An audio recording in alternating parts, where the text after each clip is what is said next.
Entonces, vamos a revisar aquí. Vamos a dejar esta revisión del test de diagnóstico para la próxima clase, mejor, para el próximo lunes.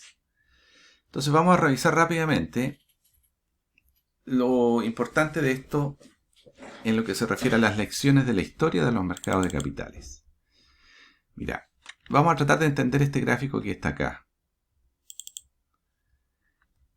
Dice aquí este gráfico, están los años en el eje horizontal, ¿cierto? Desde el año 25 hasta el año 2000. Y esto fíjense que está en una escala logarítmica hacia arriba. Y lo que tenemos aquí es un dólar. Acá tenemos 10 dólares, 100 dólares, 1000, 10.000. Entonces, aquí partimos con una inversión de un dólar el año 1925. Esto es antes de la Gran Depresión del año 29, ¿cierto? Antes de la Segunda Guerra Mundial, que fue entre el 39 y el 45, que es este bajón que está acá. Este bajón que está aquí es la Gran Depresión y este otro bajón es la Segunda Guerra Mundial. ¿Okay? Después hay otras crisis por acá. Todas se pueden revisar, pero lo que nos interesa aquí es lo siguiente. Si nosotros hubiésemos invertido un dólar el año 25 en distintas fuentes de financiamiento, en distintas alternativas de inversión, como por ejemplo, aquí en rojo, las acciones de empresas pequeñas, o sea, las más chiquitas que tienen menos patrimonio, si hubiésemos invertido en esas acciones. Eso está en rojo. Si hubiésemos invertido en acciones de empresas grandes, eso está en azul. Si hubiésemos invertido en verde, que es bonos de largo plazo. Si hubiésemos invertido en bonos del tesoro, Treasury Bills, ¿sí? O notas del tesoro, sería el gris. Y esta es la inflación. Entonces, vuelvo acá. Tenemos el resultado, lo que ocurrió después de 75 años. ¿Qué es lo que podemos concluir después de 75 años? Ojo, que aquí son todas inversiones en activos que son muy líquidos, que se transan mucho, ¿no? Que hay mucha información, hay muchos agentes, entonces los precios del mercado recogen mucha información, básicamente toda la información que está disponible. Bueno, la conclusión importante aquí es que un dólar del año 25 se transforma en 6.400 dólares el año 2000. En 75 años, fíjate que se multiplica por bastante. Aquí hay una rentabilidad altísima que se puede calcular en Excel. Yo la puedo calcular de inmediato. O sea, la puedo hacer aquí al tiro. A ver, si yo tengo un valor actual, tengo un valor futuro, acuérdense de matemática financiera, tengo un número de periodos. Yo puedo calcular la tasa. Si tengo un valor actual que es un dólar, aquí, ¿no es cierto? Un dólar, que se convierte en 6.402,23, 6.402.23 en 75 años, entonces yo puedo calcular la rentabilidad que está implícita. En inglés esto es rate, en español creo que es tasa, en Excel. Entonces me pide primero el número de periodos, 75. Pago, no hay ningún payment, ninguna anualidad. Valor futuro es 6.400. Perdón, me pide primero valor presente. Present value, $1. Y valor futuro, ahora sí, 6.400. Tasa de rentabilidad, 12%. Fíjate cómo en 75 años se transforma un dólar a 6.400 en 75 años, lo que implica una rentabilidad de 12.4%. ¿Será verdad? Claro, porque si yo tomo este 1 y lo multiplico por 1 más esto elevado a 75, me tiene que dar 6.402. Interés compuesto, que ustedes lo han visto ya en Finanzas 1. Y lo vieron también en Matemáticas 1 o Matemáticas 2. Ahí está, ¿ves? Bueno, esa es una conclusión. Segundo, si hubiese invertido en acciones de empresas grandes, 2.400, bastante menos. Si hubiese invertido en bonos, bastante menos. Pregunta o análisis. Esto quiere decir que me hubiese convenido siempre haber invertido en acciones de empresas pequeñas porque tienen una mayor rentabilidad.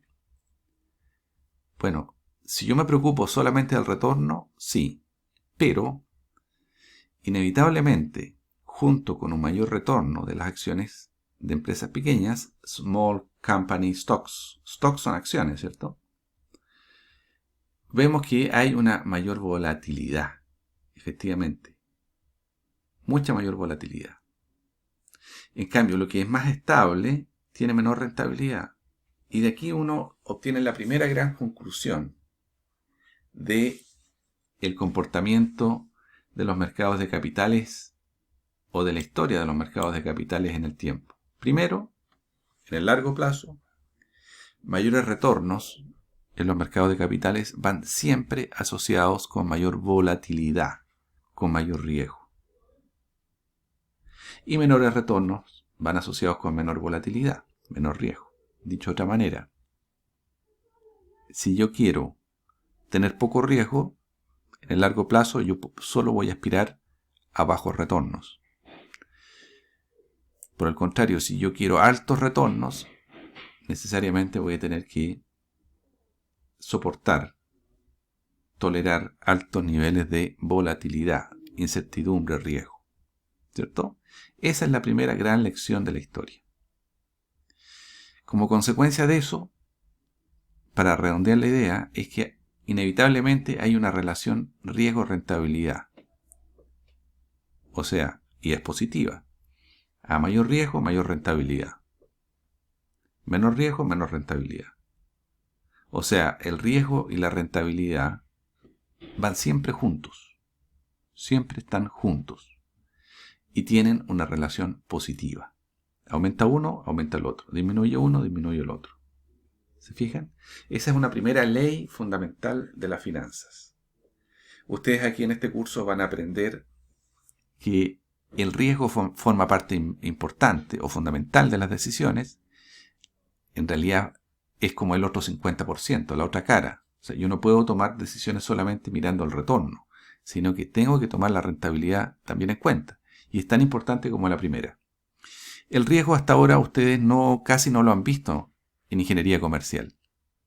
Lo han visto en estadística como varianza, pero en términos reales nunca lo han medido, nunca lo han cuantificado, nunca lo han metido realmente en el análisis. Este es el primer curso donde ustedes van a ver que la importancia del riesgo y cómo eso es incorporado en el análisis. ¿Dudas hasta ahí? No veo ninguna. Ahí retomo. Bueno, lo mismo puede verse con un horizonte aún más largo todavía. Fíjate, de 1800 al año 2000 y tantos. Las acciones, cómo suben, y los bonos, cómo se estabilizan. ¿Cierto? La gran diferencia que tienen las acciones por sobre los bonos, pero asociado a eso, por supuesto, hay una tremenda volatilidad. El oro que pareciera ser un instrumento de inversión tan bueno, resulta que en el muy largo plazo muestra que no lo es. No lo es. ¿Cierto? Claro, es un instrumento de último recurso. En crisis todo el mundo piensa en el oro, cuando todos están en riesgo de devaluación.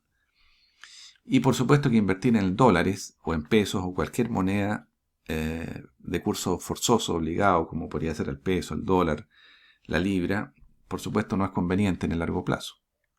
Es perder dinero. Fíjate la rentabilidad, se lo come la inflación prácticamente.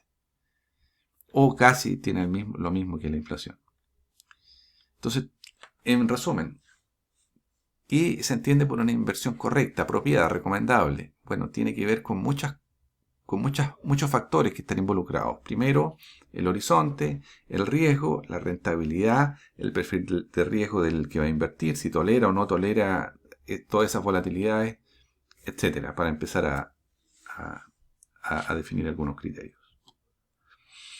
Bueno, ¿qué es lo importante de todo esto? Enfocándonos ya en lo que nos interesa a nosotros. Primero, que si nosotros queremos estudiar finanzas en serio, nosotros tenemos que llevar todos estos análisis a números, cuantificar, ¿cierto? Medir. Entonces necesitamos medir retornos y necesitamos medir volatilidades, medir riesgo. Por eso es que decimos acá que necesitamos medir el riesgo o la volatilidad, ¿cierto? Para ver qué cosa es más volátil o más riesgosa que otra y poder hacer comparaciones. Y también necesitamos medir el rendimiento. El rendimiento es más fácil, por supuesto. Entonces, uno podría plantearse, bueno, si yo quiero medir el riesgo, la volatilidad, ¿es la varianza la medida correcta del riesgo? La respuesta es que no.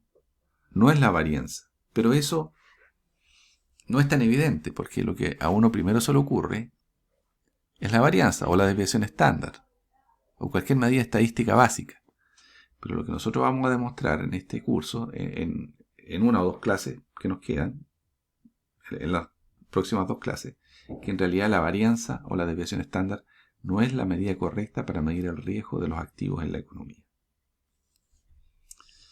Ok, y dicho y hecho, entonces, el que leyó el capítulo del libro habrá encontrado que eso es lo que yo he resumido todo ese capítulo, ¿no?